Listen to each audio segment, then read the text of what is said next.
a African-American baby.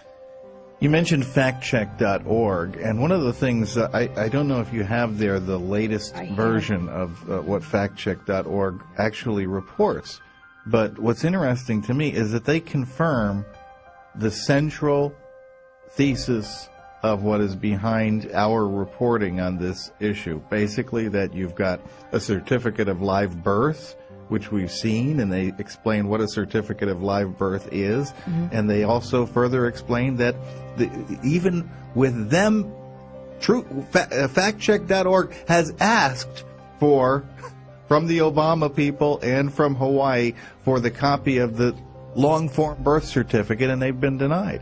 And that's confirmed by factcheck.org, which is cited by members of Congress as suggesting this matter has been settled.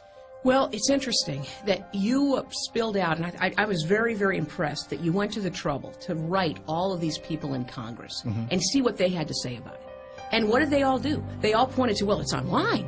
check out those Obama websites. They're all online. Right. And what's interesting is, and this is from Arlen Specter, and he's just one of many that said, well, you know, the website fact check. That's what has shown this. And it's, to me, astounding that no governmental branch, whether it would be a state attorney general or the Federal Elections Committee or the Electoral College and the people who participated in the Electoral College, or the Supreme Court in refusing to hear these cases. It's going to take millions of Americans, which are now getting to demand the birth certificate be shown. Because we just want the truth. And guess what? Those who want to stand for truth, those who stand for the Constitution, it's really not that extreme of a position after all.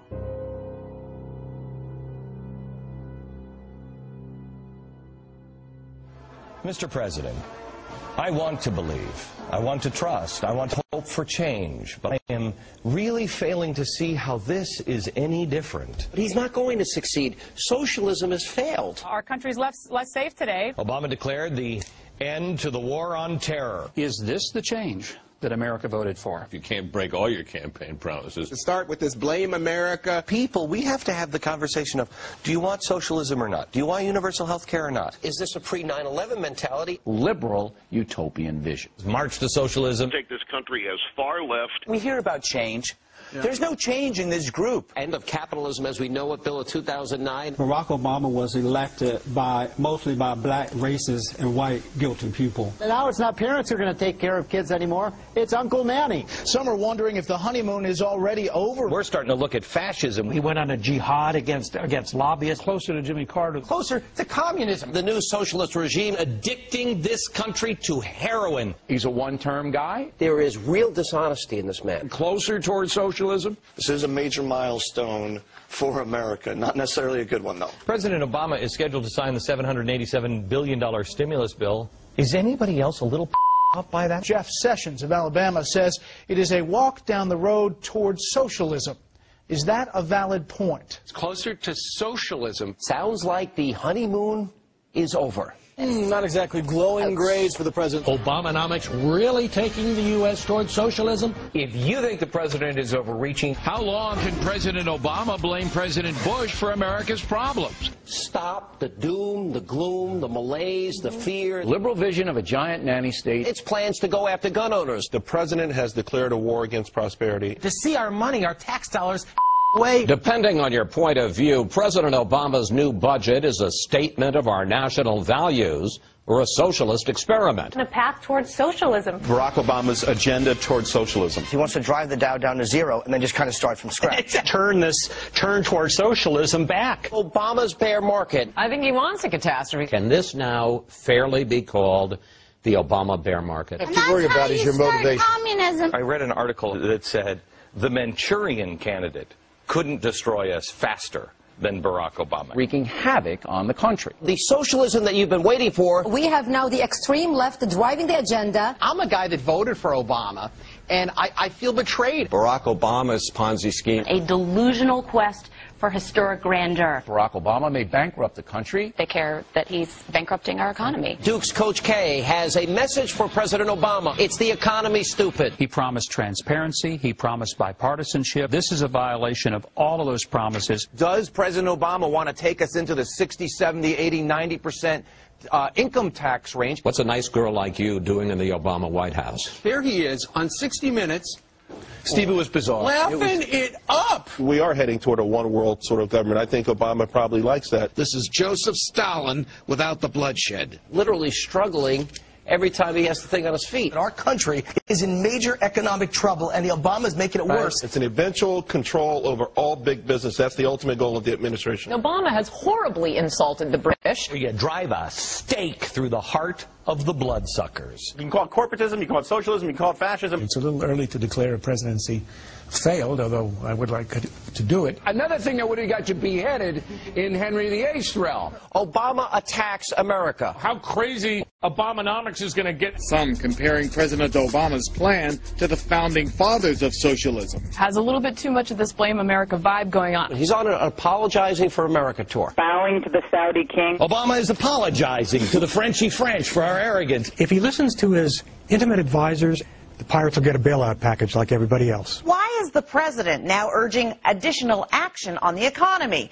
Should this good news tell him we just don't need it? Obama is completely polarizing, wondering why he would put Europe above America. If you have a Ron Paul bumper sticker, you might be viewed as a radical by the government. Fascist stimulus package. Bill Ayers, the Reverend Wright. Is there anything that he likes about this country? Lockstep down this, the socialist path. If you support policies that hurt our country, you'll get a handshake and an embrace. And embracing and fist bumping and making lovey-dovey in the hotel. God knows what went on behind closed doors. Exactly what happened to the lead up with Hitler. We have a president whose foreign policy can only be described as anti-American. Day number 94 of change that makes us less safe and secure. Banana Republic politics. Is Obama going to show spine for the first time in his presidency? Is Obama a radical figure in American politics? He went on foreign soil and apologized for America. We're celebrating the first 100 days of Barack Obama's 100 days of America going down the drain.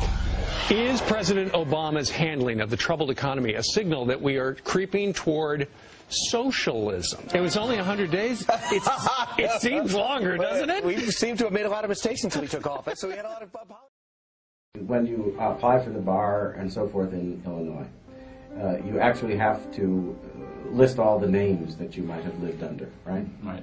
And he puts down Barack Obama, but he doesn't put down Barry Soetoro, I think, or Soetoro, which is the name he took from his Indonesian father, right? He didn't put that down. Well, that suggests that in that particular instance, he didn't tell the whole truth, right? Right. Even though the whole truth was asked for. List all the names that you have gone by. So already we have an indication that there might be a pattern of deception.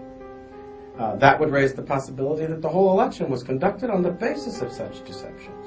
Obama and Odinga, Raila Odinga, are Luo tribesmen. In fact, Odinga has claimed repeatedly that Obama is a cousin, not just a tribal cousin. Odinga, his father, was a communist. Odinga himself was educated in East Germany, named one of his children Fidel. And Obama has supported Odinga, campaigned for Odinga in 2006. In fact, the president of the country, Kibaki, asked Obama in 2006 to either leave the country or quit campaigning for his opponent. Odinga has supported radical Islam, supported a memorandum of understanding, signed it, saying he would establish Islamic law if he got to be head of state. Obama raised like $2 million. When Odinga lost the election in December 2007, the Luo tribe, prompted by Odinga, had a tribal war, killing the Kikuyu, the predominant tribe of the president. And all this the U.S. media didn't cover. Obama was on the telephone through the New Hampshire primary on a daily basis with Odinga in Africa. Obama brokered an agreement using Kofi Annan of the United Nations in order to get Odinga to be prime minister, co-head of state. I just want to make sure the Constitution is respected. And I see so many ways in which these people are ignoring or overturning it, that that's what really bothers me, because that means that the rules we play by, what if they're not applying anymore? What if I'm over here playing the game like we're still living under the Constitution of the United States, and these guys have already thrown it in the trash can? But here's the point. He goes back into Indonesia in 1981. If he went there to renew a passport, he then effectively renounced any citizenship he may have had. That's what allowed him, if that's the case, to travel to Pakistan, which did not allow American citizens to have entry. So there's a lot of unanswered questions, and the fact that we haven't seen the school records. Well, why can't we see Occidental College? Why can't we see Harvard or Columbia? Might it be that he actually received foreign aid as in the form of scholarships from, as a non-American student?